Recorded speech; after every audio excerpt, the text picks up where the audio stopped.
rapat hari ini udah selesai, jadi di sini saya mau ngasih tahu ada beberapa informasi penting untuk kalian semua.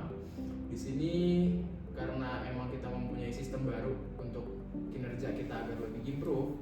Jadi di sini dari jam kerja dan alur laporan harus sesuai dengan SOP yang baru. Ya. Pak, jika seperti itu berarti laporan harian itu harus lewat sistem ya? Betul, semua laporan, sistem, dan absensi juga lewat sistem, jadi lebih tertata. Pak, pakai sistem yang tadi Bapak jelasin tuh ribet. Sedangkan yang lama aja kita tuh bisa loh jalan. Ya emang sebenarnya kayak gitu, tapi kan ini memang kebijakan dari pusat ya. Jadi kita mau nggak mau harus ngikutin SOP yang diberikan. Ya kita sebagai karyawan-karyawan biasa ya harus ngikutin pusat.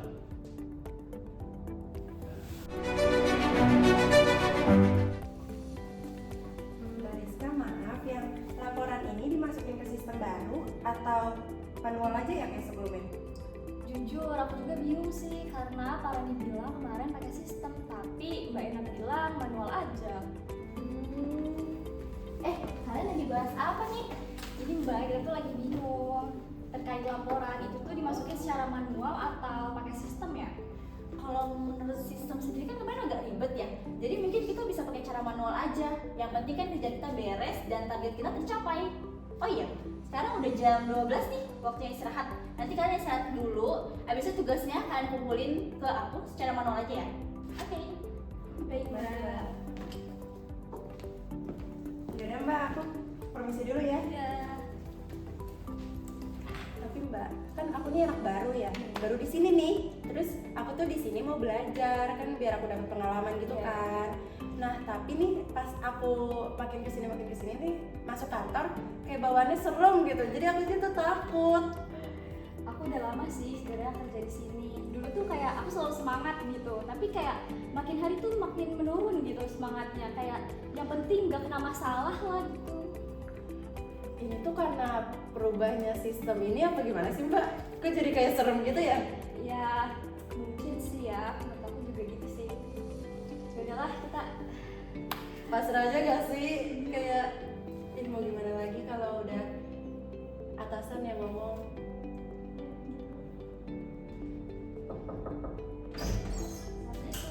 masuk. Iya silakan. Wih udah ada baju Ria dari tadi Mbak. Iya nih kayak enak sama mama sih.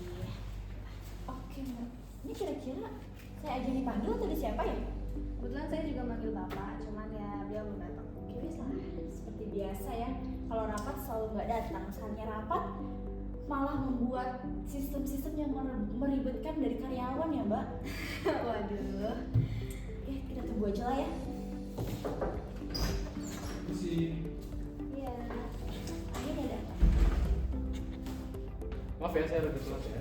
Udah biasa kok.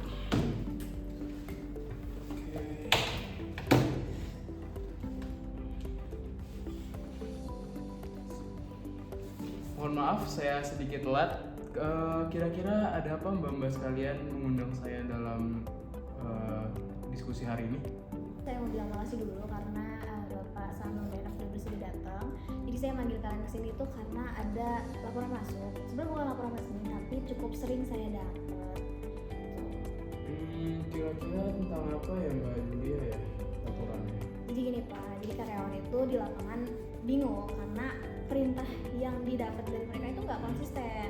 Jadi karyawan tuh ragu harus ngikutin Mbak Enak kah atau ngikutin dari Bapak. Jadi mereka bingung harus ngikutin siapa. Mereka mungkin belum terbiasa, namanya juga perubahan. Gini Mbak, masalah itu bukan di perubahan, tapi arahan tuh yang jelas-jelas beda setelah rapat resmi kemarin. Saya udah nyampein SOP, tapi di lapangannya, di fakta lapangannya tuh nggak ada yang menjalankan SOP dari saya. Karena saya yang tahu di lapangan. Saya tahu realnya bagaimana. Kalau misalnya semua diikutin sama SOP, semua pekerjaan bisa berantakan.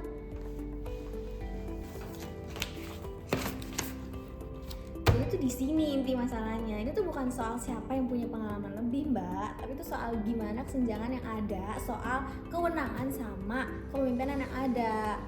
Jadi kewenangan formal itu ada di jabatan, tapi pengaruh informal yang terlalu dominan itu juga bisa menggeser arah perusahaan kita. Saya rasa kalau emang ini cuman asumsi kalian berdua saja, ini nggak adil sih. Gimana kalau kita langsung panggil aja emang orang yang merasakan di lapangannya? Gimana? Saya setuju, karena menurut saya juga suara karyawan itu penting supaya kita ini nggak salah menilai. Baik, saya juga ingin mendengar pendapat dari mereka.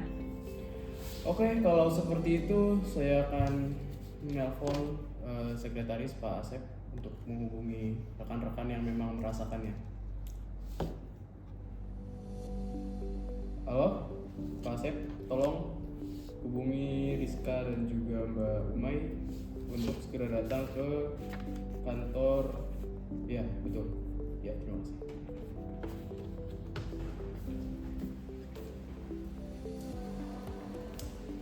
Halo Mbak. Halo, kamu mau kemana? Aku mau ke ruang rapat, dipanggil sama Bapak tadi. Oh, kamu dipanggil juga? Iya. Aku juga. Oh iya, kira-kira kenapa ya Mbak? Kenapa ya? Apa jangan-jangan yang kita bahas pas lagi makan siang? Ih, bisa jadi sih Mbak. Aduh, aku jadi kayak deg-degan gitu deh. Kita masuk aja yuk.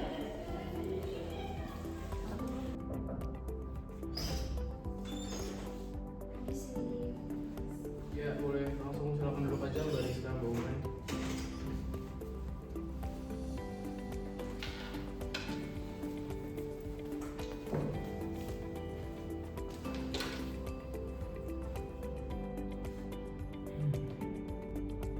Oke, jadi Mbak Umay, Mbak Rizka, kita manggil kalian ke sini karena kita nih pengen dengar langsung pendapat kalian di lapangan gitu. Jadi nggak usah sungkan buat ngomong jujur karena menurut kami pendapat kalian tuh penting bagi perusahaan kedepannya gitu.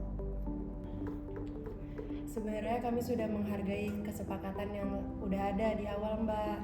Tapi kami tuh bukan masalah pengen gak patuh gitu sama kesempatan yang udah diberikan. Tapi kami tuh kayak kayak kurang gitu loh Mbak sama sistemnya yang gak jelas. Jadi kami tuh bingung. Jadi di lapangan ini tuh kami memiliki dua kekuatan yang berbeda gitu Mbak. Jadi yang pertama itu kayak harus formal ngikutin SOP di kantor ini. Tetapi kalau dilihat secara praktis itu kami ngikutin kebiasaan dari atasannya. Nah, jujur posisi kami tuh kayak membingungkan gitu loh Mbak. Kayak apapun pilihan kami, terus kayak jadi selalu beresiko gitu apa yang kami pilih. Dari sudut pandang kami yang ngejalanin ini setiap hari, itu tuh dampaknya kerasa sih, kayak perlahan tapi itu nyata gitu. Dan menurut kami juga kalau misalnya kondisi ini selalu kayak gini, itu tuh bisa berpengaruh di perilaku kita gitu. Kayak misalnya jadi ragu gitu buat ngambil inisiatif sendiri. Dan menurut kami tujuan kami tuh lama-lama berubah gitu. Kayak misalnya bukan untuk berkembang, tapi tuh lebih ke mencari aman gitu, dan lebih takut gitu untuk misalnya kita mengeluarkan inisiatif sendiri gitu, kayak takut dimarahin atau takut ada kesalahan gitu sih.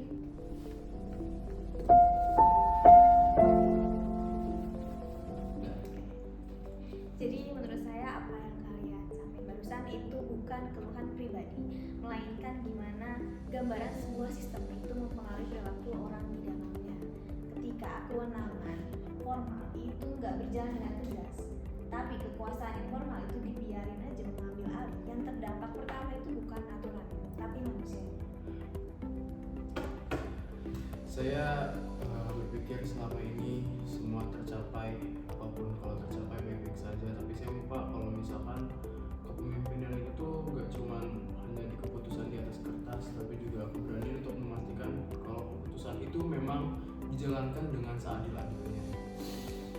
Buat kalian yang menjalankan di lapangan dari Mbak Umay, Mbak Ena, dan juga Mbak Budia, saya mohon maaf sebesar-besarnya membiarkan kalian bekerja dalam keadaan kebingungan dan tanpa arah. Saya juga minta maaf karena saya terbiasa memegang kendali karena pengalaman, tapi tidak sadar bahwa itu dapat membuat kalian jadi takut untuk bersuara.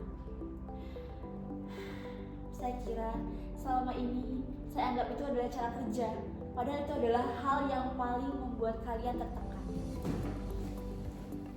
Kewenangan bukan hanya soal jabatan, tapi tentang tanggung jawab untuk memberikan arahan yang jelas.